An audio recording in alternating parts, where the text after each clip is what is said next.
Hi guys, welcome to my video again. Charing. For today's video magbuhat tayo ko ano, sandwich cake. It's a Sweden itawag nila na small ghost torta. Naami party ay di siya ingon nga party no, as in gamay lang siya nga celebration ba birthday ni ko ano.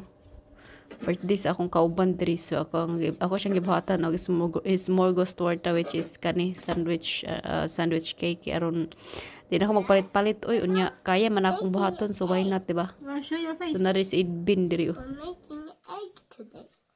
I and mom making. O diba, cute lang siya. Ipakita na yung later sa iyang papaw niya.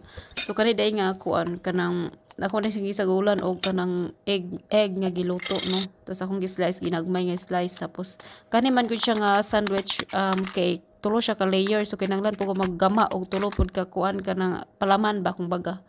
So yes, ang uban ana naay ang first ana nga kuan kanang ako ang palaman is naay shrimp.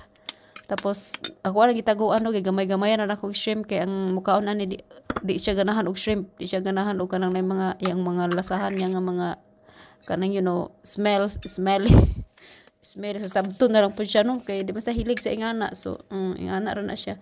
Tapos bisan unsa ra gud akong gibutang dara oy, kako na ning gi-copy dai sa YouTube ni nga flavor, Swedish flavor.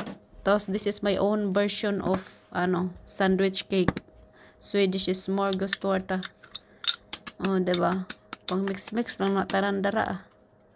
Tapos lami man po siya, lami po ang ending. Tapos pag humandin na kuan ka ng nag-arrange na ko. Akong gibutang butter ang ilalom kay aron dili bitaw mahulog ang mga bread no. Ay ang bread mga ako ang i-arrange kay aron mo stick in siya ba. So sige pangkuan ko din mga corner ang mga bread kay aron nindot pa siya tanaw no, kay kigana mga dapat. So mao na ang finished product, diba? My own version of a sandwich cake by me, Charis. Yan lang, thank you for watching, bye.